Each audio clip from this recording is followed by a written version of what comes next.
My name is Joanna Miles. I'm 26. And if there's one thing I've learned about my family, it's this: image comes first, truth comes last. And I'm always the one who pays the price for that order. I wasn't surprised when people laughed at me. I grew up with it. The raised eyebrows, the sighs, the looks that said, try harder to be like everyone else. But nothing prepared me for the moment a man who barely knew me, my sister's new boyfriend, leaned back in his chair during a family dinner and asked if I was still unemployed, like it was the punchline of a joke he'd been waiting to tell. Everyone laughed. My dad even nodded like he agreed. And for a moment, I almost let it slide. I almost swallowed it the way I always had. But the thing about humiliation is, sometimes it hits you exactly when you're done pretending you don't feel it. And sometimes, the person who thinks he knows everything accidentally says one sentence, one, that exposes more about himself than he ever meant to. Because while he kept talking, acting like he understood the world better than I ever would, he mentioned something that didn't fit. Something that made me stop breathing for half a second. Something he should have never said in front of me. I didn't call him out that night. I didn't raise my voice. I didn't argue. I just watched him talk. I let everyone enjoy their laugh. I waited, quietly, until the moment his own words would circle back to him. And when they finally did, their faces turned pale. Before I tell you what he said, and what happened after I walked out, tell me, what time is it for you right now, and where are you watching from? I'm curious to see how far this story will travel. The dinner took place on a quiet Sunday evening. I drove back to my parents' house with the familiar tightness in my chest, the kind that always surfaced whenever I crossed into their neighborhood. Their street looked exactly the same as when I left for college. Trimmed lawns, matching mailboxes, houses pretending nothing unpleasant ever happened behind the doors. The illusion was intact, polished, rigid. I parked, took a breath, and stepped inside. My mother stood by the kitchen island, arranging plates like she was setting up a showroom rather than a family meal.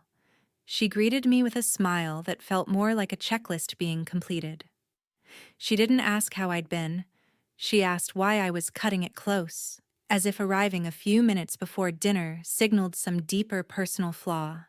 I'd grown used to comments that hovered between polite and critical, but they always landed in the same place. My presence was tolerated, never welcomed. My father sat at the table reading through a stack of mail, barely glancing up. He acknowledged me with a nod, the bare minimum effort to avoid being rude. There was no warmth, no hint that he was glad I was there. I took my seat quietly, as I always did. A few minutes later, my sister walked in wearing a polished smile, followed closely by her boyfriend, Evan Carter, the man who had turned their world into a stage set for his charm. It was the first time I'd seen him in a full family setting. He moved with a confidence that bordered on performance, like he was auditioning for a role he already knew he would land. My parents lit up the moment he entered, their postures straightening, their expressions brightening. I didn't need anyone to spell it out. He was exactly the kind of person they wanted to claim as part of the family. We sat down, and the conversation flowed around me more than with me. I listened as my mother asked Evan about his week, laughing too loudly at his bland stories. My father encouraged him to share more about his work, nodding along like he understood every detail. My sister beamed, pleased that the spotlight naturally settled on Evan without any effort. They were all participating in a play I didn't know the script for, and I had no interest in auditioning. I kept my head down and focused on eating, but the atmosphere was impossible to ignore. My mother occasionally glanced at me as if checking whether I planned to contribute something impressive. My father seemed relieved every time I remained silent. The dynamic wasn't new, but it felt sharper that night, as if everyone had agreed beforehand that I shouldn't disrupt the perfect picture. It didn't take long for the table's attention to shift toward me anyway. It always did. It wasn't curiosity, it was tradition. My family had a way of inspecting me under the guise of conversation, searching for updates that confirmed their assumptions. They measured progress in the simplest terms: job titles, promotions, salaries, milestones they could mention at social gatherings. Anything that didn't fit that mold was considered a step backward. So when the moment came, it came quietly but predictably. Evan turned toward me with a look I'd seen on countless people who thought they understood me after 2 minutes of observation. He asked casually about my work, his tone light, almost friendly, but beneath it was something else: a calculation, an expectation that I would provide an answer that reinforced whatever story he had already crafted in his mind. I answered simply, offering nothing extra, and watched his expression change in subtle ways. My mother shifted in her seat, and my father's jaw tensed. They didn't say anything, but the silence was enough to underline their discomfort. My sister avoided eye contact, busying herself with her fork. The air grew heavier, not because of what I said, but because of what they imagined it meant. Evan took the shift in mood as an opportunity. He leaned back slightly, studying me with an ease that felt practiced. He began talking about his latest projects, his work, his connections, weaving it all together in a way that positioned him as someone impressive, accomplished, enviable. My family listened eagerly, absorbing every detail as if each word confirmed that he was everything they wanted. I sat still, watching, listening, waiting. Nothing dramatic happened that moment. No raised voices, no arguments, no confrontation. But the way he spoke, the specific terms he used, the organizations he mentioned in passing, something about it snagged my attention. Not enough to react on the spot, but enough to leave a mark. And by the time dessert was served, I already knew I wouldn't forget it. The mood shifted as the evening grew quieter. It happened in a way that felt almost rehearsed, as if the night had finally reached the scene everyone else had been waiting for.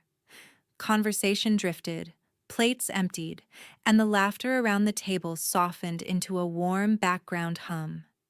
That was when Evan leaned forward slightly, scanning the room with the satisfied ease of someone ready to take center stage again. I recognized the rhythm. He'd been building toward it all night. He made a comment about ambition, vague enough to sound harmless, pointed enough to land exactly where he intended. It was wrapped in a light tone, but the meaning beneath it was sharp. My mother laughed first, quick and polite, the kind of laugh she used when she wanted to encourage a certain direction. My father chuckled in agreement. My sister gave a restrained smile that didn't reach her eyes. The next remark came smoother, more direct. Evan mentioned people who float between projects, people who take their time finding purpose, people who don't really have jobs yet but talk like they do. The table laughed again, louder this time. I felt every sound hit me with a familiar sting, mockery disguised as bonding, amusement built on the assumption that I wouldn't push back. I didn't respond. Not yet. Silence had always been my shield, the thing that kept me from feeding into their expectations. Then Evan turned to me fully. He didn't need to say my name. The implication was clear before the words even formed. He asked if I still had free time during the day, a gentle phrase that carried the weight of a label I'd heard more than once: unemployed. It was casual enough that he could deny any intention, but obvious enough that my parents exchanged knowing looks. My mother sighed, a small, controlled exhale that suggested she'd been waiting for this moment. My father rested his hand on his glass, swirling it slowly as if preparing to deliver a mild lecture. I felt heat rise in my cheeks, not from embarrassment but from the predictable pattern unfolding in front of me. It always happened this way. Someone implied something. Everyone laughed, and the responsibility for ruining the mood fell on me if I reacted. It was an old script, one we'd performed too many times for it to be accidental. Evan continued talking, expanding on the idea of stability, success, work ethic. He spoke like a lecturer addressing a room of eager students. My family listened with genuine admiration, each nod reinforcing the version of him they wanted to believe in. My sister watched him as if he were the embodiment of everything she'd hoped to introduce to the family. I watched him with a different awareness, the awareness that something in his polished narrative wasn't aligning. As he shifted into describing his job in more detail, I caught the first irregularity. It was small, almost imperceptible, the kind of detail most people would overlook. He mentioned a specific type of analytical review, one that didn't quite match the department he claimed to work in. It struck me as odd, but not enough to trigger a reaction. I filed it away quietly. My mother reacted to another one of his statements with a proud smile, commenting that some people at the table could learn from that mindset. My father murmured agreement. The implication wasn't subtle. It was the same message delivered 1,000 different ways throughout my life. Contribute more, achieve more, be more presentable. I stayed silent, not out of weakness, but because silence allowed me to study every detail without drawing attention. Evan's confidence grew with each passing minute. He talked about strategies, responsibilities, meetings with executives. He layered his stories with jargon and vague references, enough to impress anyone who didn't understand the terms.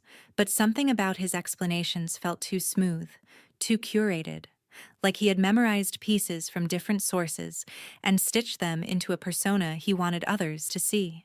I didn't call him out, didn't question anything. I simply listened, observed, memorized. By the time dessert was served, the table was fully committed to the illusion of Evan's success, his intelligence, his stability. But beneath the surface of his words, I recognized a pattern. Details that didn't align, descriptions that contradicted the earlier ones, claims that felt strangely empty. I didn't know exactly what was wrong yet, but I knew one thing. His story wasn't as airtight as he wanted everyone to believe, and that quiet realization changed everything.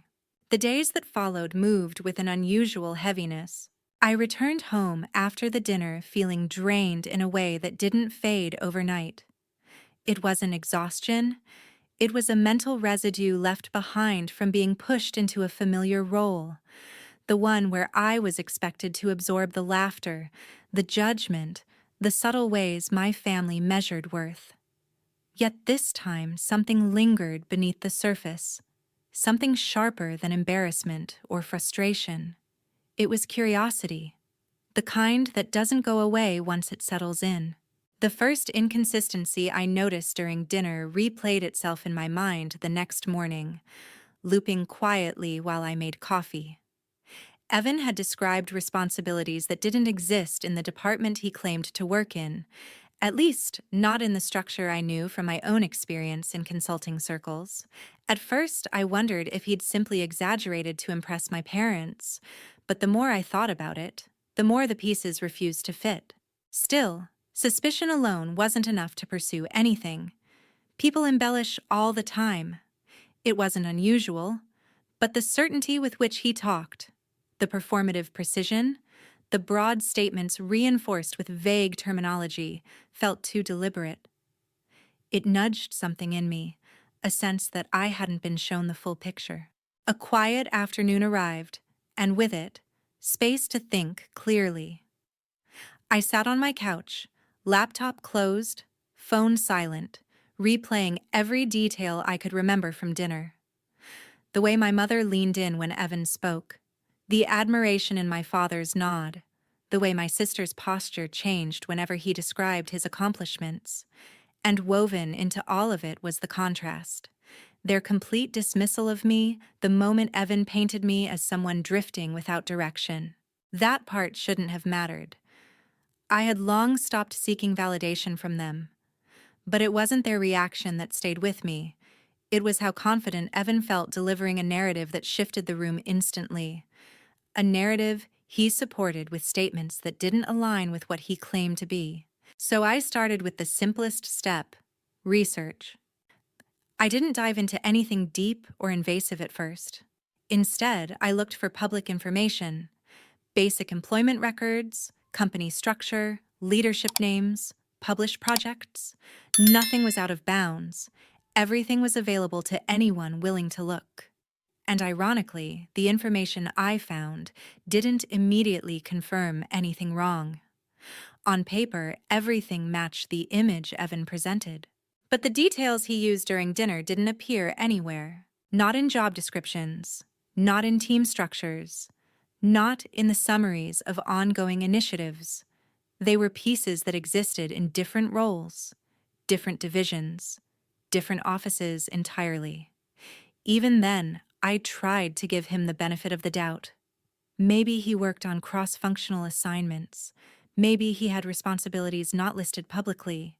Maybe he embellished a little but still stayed within the realm of truth.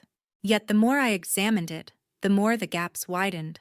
A day later, I reached out to someone I knew from a previous contract. I didn't mention names. I didn't describe situations. I only asked a general question about workflow in that company's analytics wing. The answer came back quickly, clear, detailed, and completely incompatible with the story Evan had shared at dinner. That was when my curiosity sharpened into something else: resolve. I didn't know what I was looking for yet, but I knew where to start. Patterns don't reveal themselves in a single glance. They reveal themselves piece by piece, through inconsistencies that echo louder the more you notice them. Evan's stories had too many polished edges, too many phrases that sounded learned rather than lived, too many claims that shifted depending on the angle he presented them from. I spent the next evening reviewing everything with fresh focus. This wasn't paranoia. It wasn't jealousy. It wasn't a reaction to the insults he'd thrown at me. It was instinct, the same instinct that had guided me through complex analysis work. The instinct that noticed when something didn't add up even if the discrepancies seemed minor. By the time the sun set, I felt something click quietly inside me. Evan wasn't just someone who exaggerated. He was someone who performed. And when performers rely on scripts, the truth always reveals itself the moment they step off the stage. I didn't confront anyone, not my family, not my sister, and certainly not Evan.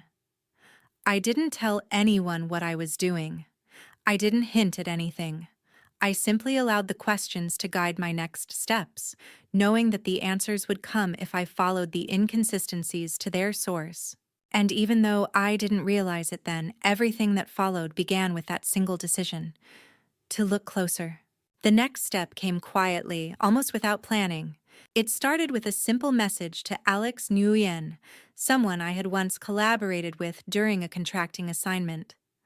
Alex was the kind of person who remembered small details, the kind who could track down information without leaving traces. He wasn't a close friend, but he respected my work and trusted my judgment. When I asked if he had time to look into something, he didn't ask why. He only asked what I needed. I didn't give him Evan's full story. I didn't mention my family, the dinner, or the insults. I kept it professional.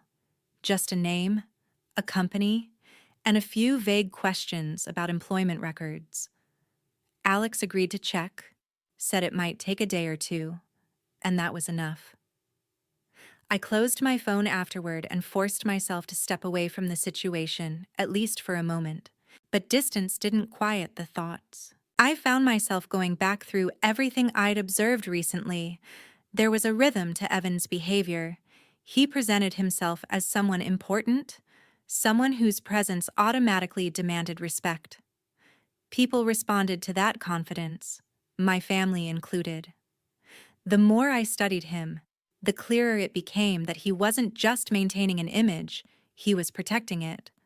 The polished confidence, the curated stories, the seamless way he redirected questions all pointed to someone who had rehearsed every version of himself before revealing it to others. The idea didn't make me angry, it made me focused. Late that evening, Alex sent a message saying he had found something unusual in public filings. Not illegal, not alarming, just strange.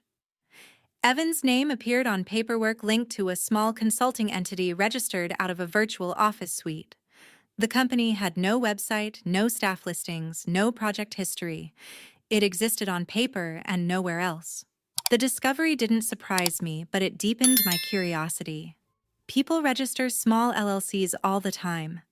But when someone boasts about high-level responsibilities at a major firm while quietly attaching their name to a shell company with no activity, it raises questions about their intentions. It hinted at parallel work they didn't want tied to their main profile. I asked Alex to look deeper. He didn't hesitate. While waiting for his findings, I continued my own research. I searched for presentations Evan claimed to have given, conferences he said he attended, publications he referenced. None of it appeared anywhere, not even in the scattered corners of the internet where niche professional talks are usually archived. Every claim looked clean on the surface but empty underneath, like a storefront with no inventory. The more I looked, the more the inconsistencies stacked on top of each other. The following day, Alex sent a longer update. He had managed to trace small transactions linked to the shell company, irregular deposits spaced across several months. The amounts varied, but they all appeared to come from personal accounts under different names. There was no indication of legitimate business activity, no invoices, no vendor listings, no corporate contracts. It resembled something informal, something built on promises rather than product. And suddenly, the memory of Evan describing private investor engagements during dinner made sense in a way I wished it didn't. He wasn't collaborating with anyone. He was collecting, quietly, from people who likely trusted him because he sounded knowledgeable enough to believe. I didn't jump to conclusions. I didn't assume criminal intent. But the pattern was clear. Evan wasn't the person he portrayed, and his professional identity leaned more on performance than actual work. That realization didn't bring satisfaction. It didn't feel like vindication. It felt like clarity, cold, steady clarity that settled somewhere deep inside my chest. I didn't tell my family. They wouldn't have listened. Not without undeniable proof. My mother would have dismissed it as speculation. My father would have told me to stay out of it. My sister would have defended Evan because protecting the image mattered more than examining the truth. So I kept everything to myself. I reviewed every document Alex sent. I rewound every memory from that dinner. I pieced together every detail that hadn't made sense at the time, but now formed a coherent pattern. It wasn't just exaggeration. It wasn't harmless embellishment. It was fabrication layered carefully over truth, polished until even he believed his own narrative. By the time I closed my laptop that night, one thing was certain. Whatever Evan was building behind the scenes, it wasn't stable, it wasn't sustainable, and it wasn't harmless. And whether my family wanted to face it or not, the truth was going to surface, one way or another. The wedding invitation arrived sooner than I expected. A cream envelope with gold lettering appeared in my mailbox, carefully addressed as if formality could disguise everything underneath. I opened it without hesitation. My sister's name was printed across the top in elegant script, paired with Evan's in a matching font. The card listed a date, a venue, and a request for guests to attend a celebration of new beginnings. I stared at it longer than necessary, not out of sentiment, but out of a quiet awareness of what the event would become. The next day, I submitted my RSVP online. I marked attending, closed my laptop, and let the confirmation email sit unread. It wasn't an emotional decision. It wasn't driven by spite or a desire to disrupt anything. It was practical. If there was going to be a moment when all the pieces converged, it would be there, at the place where appearances mattered most to my family. Silence followed. My parents didn't reach out to ask if I planned to come. My sister didn't text to share excitement or logistical questions. They all moved forward with their lives as if the dinner never happened, as if the distance between us was something natural rather than the result of choices made at that table. I didn't mind the quiet. It gave me space to think, to observe, to plan. A few days later, a message from Alex Nguyen appeared on my phone. He had found something new in the records, something that shifted the situation from suspicious to serious. I opened the file he sent, scrolling through transaction lists, timestamps, and spreadsheets he had reorganized for clarity. The deposits into Evan's shell company weren't random. They formed a pattern when arranged chronologically. The amounts increased gradually, then spiked, then leveled off. They resembled staged rounds of personal fundraising rather than income from legitimate work. The more alarming part came next. Alex had traced two of the incoming payments back to individuals who had filed small claims disputes in the past for unreturned investments. Nothing major, nothing publicly tied to Evan, but enough to show a connection between his private activity and disgruntled participants. It wasn't definitive evidence of wrongdoing, but it suggested a structure built on promises rather than outcomes. I sat still after reading the file, absorbing each detail with a calm focus that surprised even me. It wasn't just about exposing him anymore. It wasn't even about protecting my family from embarrassment, a concern I had long stopped carrying. It was about recognizing the harm he was capable of causing if no one intervened. A week before the wedding, the venue sent out a mass email reminding guests about the schedule. My sister forwarded it to the family group chat, adding a short message about dress code and parking instructions. I responded with a simple acknowledgement. She reacted with a thumbs-up emoji. Nothing more.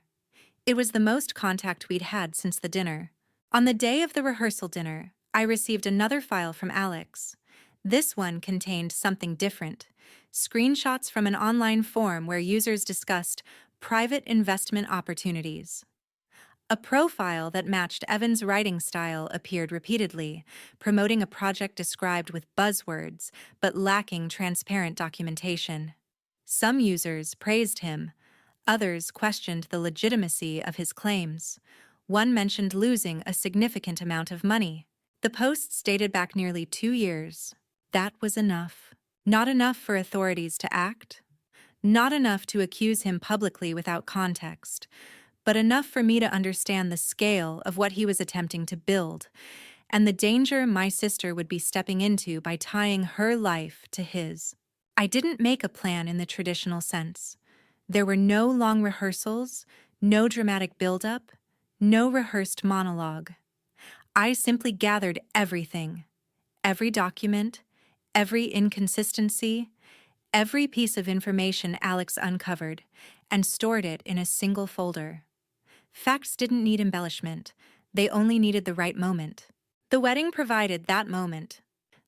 I placed the folder on my desk that evening, organized and ready. I didn't feel heroic, anxious, or vindictive. I felt steady, grounded by the understanding that truth doesn't require theatrics. It only requires timing. And when that timing arrived, I intended to be prepared. The wedding morning arrived with an odd stillness. I drove to the venue without urgency, following the long road toward the vineyard where the ceremony would take place. The sky hung low, a muted gray that didn't match the festive decorations lining the path. Guests moved in coordinated clusters, adjusting suits, smoothing dresses, laughing lightly. I walked alone, carrying nothing but a small clutch with the folder inside. It wasn't heavy, but its presence grounded me. The ceremony began without delay. My sister walked down the aisle looking radiant, hopeful, unaware. Evan stood waiting with practiced confidence, wearing a smile that seemed carved into place. Applause rose as she reached him. Vows were exchanged. Rings slipped into place. Cameras flashed. Everything unfolded smoothly, flawlessly, like a performance designed for a highlight reel. Then came the reception. Tables filled, glasses clinked, conversations overlapped. My parents floated through the room greeting guests, beaming with pride. My sister and Evan made their entrance, receiving congratulations from every direction. They looked like the perfect couple, the perfect success story. And maybe that was why the timing felt right. Because illusions are most vulnerable when people believe in them the most. I waited until the speeches were finished and guests began drifting toward the buffet. I walked toward the newly married couple with steady steps, not hurried, not hesitant. My sister saw me first. She looked surprised, almost relieved, as if my presence meant something good. Evan noticed only when I stopped in front of them. I didn't raise my voice. I didn't create a scene. I simply opened the folder and held it out. He glanced at the papers, then at me, confusion flashing across his face. My sister leaned in to see what I was showing him. Her expression shifted slowly, first curiosity, then confusion, then a stiffness that spread like frost. Inside the folder were documents Alex had verified: financial patterns, public filings, dispute summaries, forum screenshots. Nothing embellished, nothing speculative. Just the truth, arranged in clear order. Evan's demeanor cracked immediately. The confidence drained from his posture, replaced by a flicker of panic he couldn't mask. His mouth tightened. His cheeks flushed. He reached for excuses that fell apart before they could form. My sister stepped back slightly, her breathing uneven. Guests around us began noticing the tension, their conversations dimming into cautious murmurs. My parents approached, their expressions shifting from irritation to alarm when they saw the papers. I didn't explain. I didn't accuse. I didn't narrate his actions. I only said one sentence: calm, steady, undeniable. "You should know who you married." The silence that followed was heavier than any confrontation I could have engineered. Evan's reaction did the rest. His defensiveness, his frantic attempts to dismiss the evidence, his failure to provide a coherent explanation. Each response revealed more than the documents themselves. My sister watched him unravel in real time, the polished mask she had fallen in love with collapsing in front of an entire room. My parents reacted exactly as I expected. They blamed me. My mother insisted I was trying to ruin the day. My father said I was making this about myself. Their words carried no surprise.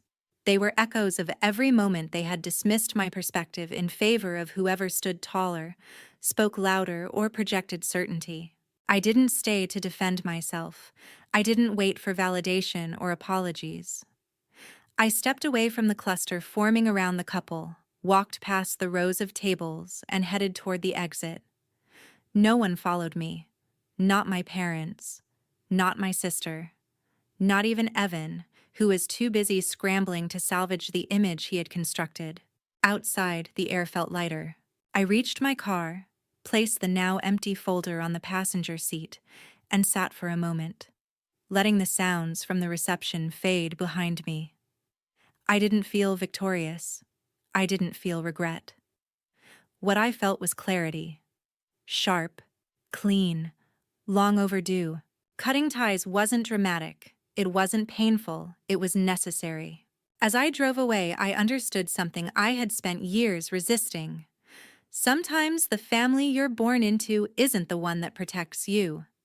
Sometimes the role they assign you is too small for the person you actually are. And sometimes walking away isn't abandonment, it's self-respect. If you listen to my story all the way through, thank you for giving it your time. And before you go, tell me in the comments, what do you think is harder, speaking up or finally walking away?